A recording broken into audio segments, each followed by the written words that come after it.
Tapi malam kedua kita menginap di Ubud ya. Aku udah dapat hotel bagus nih. Ada private poolnya juga. Asik deh kayaknya. Begitu istriku bilang. Beberapa hari sebelum kami berangkat. Aku yang gak mau ribet lebih senang untuk menyerahkan semuanya ke istri. Entah itu hotel ataupun tempat-tempat yang ingin dikunjungi. Semuanya dia yang mengatur. Jadi ketika dia bilang begitu tentang hotel, aku iya-iya saja. Dan ya, memang sekilas melihat foto-foto di hotel di Ubud itu, aku melihatnya sangat bagus. Jadi, lebih seperti villa daripada hotel. Villa-villa yang berada di dalam satu lingkungan besar dengan nuansa tipikal daerah Ubud yang dikelilingi persawahan dan pepohonan hutan kecil. Sungguh, tempat yang sangat asri dan terlihat menenangkan. Rencananya, 2 malam kami akan menghabiskan waktu di Ubud. Selebihnya akan eksplorasi pantai. Singkat cerita, hari yang kami tunggu-tunggu datang. Hari di mana kami berangkat ke Bali. Seperti yang sudah direncanakan. Hari pertama, kami menginap di Denpasar. Tinggal salah satu hotel di kawasan Kuta.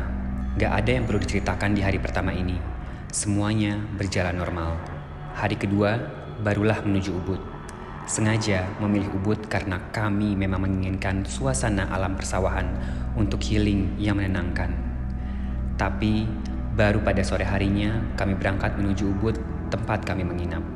Perjalanan kira-kira 1 jam lebih. Harus kami tempuh dari Denpasar menuju hotel. Namun sepanjang perjalanan lagi-lagi kami disuguhi pemandangan yang gak membosankan. Makin dekat ke Ubud, makin banyak gelaran persawahan jadi pemandangan.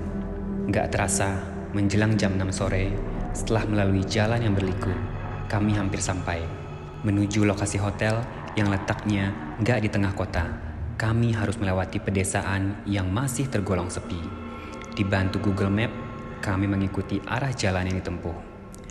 Sebenarnya gak terlalu susah, namun memang menuju ke hotel ini bisa dibilang agak berliku. Beberapa kali kami juga harus melewati pemakaman umum. Sepi, agak creepy. Nah, ketika sudah sangat dekat dengan gerbang pintu masuk hotel, kami melihat ada pemakaman umum yang cukup besar. Lagi-lagi terlihat sangat sepi dan kosong. Aku dan istri saling diam ketika melewatinya, karena suasananya sedikit beda. Pertanyaan yang gak memerlukan jawaban. Aku hanya diam.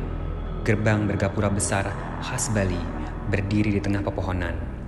Di antaranya ada jalan kecil yang agak sempit kalau harus dilewati 2 kendaraan. Kami masuk.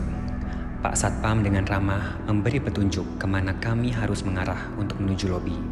Ada satu kolam besar yang di tengah-tengahnya berdiri patung berwarna putih yang besar juga. Kami harus berputar setengah lingkaran untuk mengelilinginya sampai ke lobi. First impression. Dari halaman depannya saja, hotel ini kelihatan cukup besar. Ruangan lobinya berbentuk rumah panggung, dengan suasana yang nyaman. Ada yang menarik perhatian. Lobi besar ini ternyata hanya ada 1 orang saja yang terlihat, yaitu wanita cantik yang duduk di balik meja penerima tamu. Dengan ramah dia menyapa kami.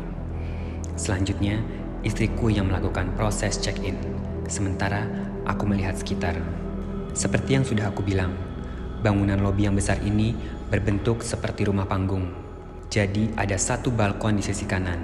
Dari situ bisa melihat sekitar. Aku berdiri di situ. Dari balkon, aku melihat pemandangan yang cukup asri. Tapi karena sudah menjelang malam, jadinya gak seterang siang.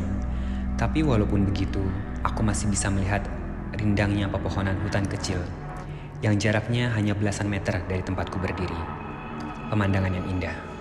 Dari tempatku ini, aku melihat ada jalan kecil yang terlihat hanya untuk pejalan kaki atau sepeda. Jalan kecil ini menuju... Aku gak bisa melihat dengan jelas menuju kemana. Tebakanku itu adalah sebuah ruangan. Entah ruangan apa. Ada yang sedang duduk di kursi yang letaknya berada persis di ujung jalan kecil tadi. Tempat duduknya hampir persis di bawah balkon tempat aku berdiri. Seorang pemuda berusia sekitar 20-an awal, mengenakan kemeja lengan panjang berwarna putih, bercelana panjang hitam. Terlihat seperti pegawai baru masuk atau pegawai magang. Sore, aku membalas sapaan ramahnya dengan senyuman. Karena jarak kami hanya beberapa meter, jadinya aku bisa melihatnya dengan jelas. Setelah bersapaan, kemudian pemuda itu mengalihkan pandangannya ke depan, ke hutan kecil di hadapan kami. Aku juga begitu, menatap ke depan, gak lagi melihat ke bawah. Beberapa detik kemudian, istriku memanggil. Ternyata, proses check-in sudah selesai. Sebelum menghampiri, refleks, aku menoleh ke bawah, ke tempat di mana pemuda berbaju hitam putih itu duduk.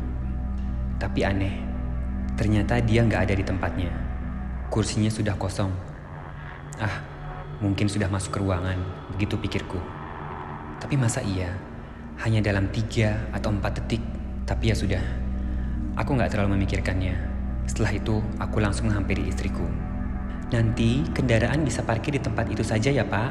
Petugas kami akan mengantarkan Bapak dan Ibu menuju kamar. Mbak resepsionis bilang begitu, sambil menunjuk ke arah lapangan di samping bangunan lobi. Ternyata memang hotel ini berkonsep villa atau resort. Salah satu peraturannya, kendaraan diberi tempat parkir khusus. Gak boleh masuk ke lingkungan hotel. Jadi, para tamu harus berjalan kaki untuk menuju kamar. Sebenarnya gak masalah, karena kami melihat lingkungan hotel ini yang sangat asri dan bersih. Pepohonan rindang, jadinya untuk berjalan kaki gak akan memberatkan. Dan karena kamar yang kami dapat letaknya nyaris di ujung, jadinya sepanjang jalan bisa menikmati pemandangan. Benar, hotel ini sangat luas. Jumlah kamar dan villanya cukup banyak. Mungkin sekitar 50-an. Ada yang bentuk kamar berderet, ada pula yang bentuk rumah. Jaraknya satu sama lain berjauhan. Sepanjang jalan kami menemukan banyak taman kecil dan indah, lengkap dengan kursi dan meja di tengahnya. Oh iya, ada 3 kolam renang ukuran sedang yang kami temui. Kolam ini bisa digunakan oleh seluruh tamu, begitu menurut masnya. Walaupun hari sudah agak gelap, tetapi kami masih bisa melihat semuanya dengan jelas. Secara keseluruhan lingkungan hotel ini indah dan menenangkan. Tempat yang sangat pas bagi kami yang untuk healing. Setelah kira-kira 5 menit kami berjalan, akhirnya mas pegawai hotel yang mengantar kami bilang begitu. Itu mas, kamarnya. Deretan kamar berjumlah 5 bangunan yang menempel sudah kelihatan dari tempat kami berdiri. Dan lagi-lagi, kami melihat ada taman. Kali ini letaknya gak jauh dari posisi kamar yang nantinya akan kami tempati. Taman ini gak terlalu luas, tapi ada beberapa kursi lengkap dengan meja kecil. Ada beberapa pohon rindang juga berada di dalamnya. Nah, di taman yang kelihatan nyaman ini, aku melihat ada seorang bapak yang sedang duduk santai sambil memperhatikan anak perempuannya yang sedang bermain. Kami sempat berpandangan dan saling melempar senyum. Sepertinya bapak dan anak tamu itu di sini juga. Aku pikir begitu. Hanya berjarak belasan meter dari taman tadi, akhirnya kami sampai. Mas hotel membukakan pintu, kemudian kami masuk. Wah, kamarnya besar, ucap istriku. Memang benar, menurutku juga begitu. Kamar ini besar. Setelah melewati pintu, di sebelah kiri adalah letak toilet. Toiletnya besar, dengan bathtub besar juga di dalamnya. Selain itu, isi kamar gak beda jauh dengan kamar hotel lainnya. Ada tempat tidur, meja, kursi, dan TV. Oh ya, tempat tidurnya gak berbeda. Tempat tidur besar dengan desain kuno berbahan kayu, dilengkapi dengan kelambu tipis di sekelilingnya. Dan tentu saja, ada kolam renang kecil di bagian belakang hotel, private pool. Kolam renang ini berhadapan langsung dengan persawahan, tanpa pagar pembatas. Tapi karena kami sampai di situ hari sudah gelap, jadinya pemandangan di belakang tidak terlalu terlihat. Terima kasih ya mas. Ucapku berterima kasih ke pegawai hotel yang mengantarkan kami. Ketika dia berpamitan. Setelah itu kami mulai membereskan barang bawaan. Unpack istilahnya.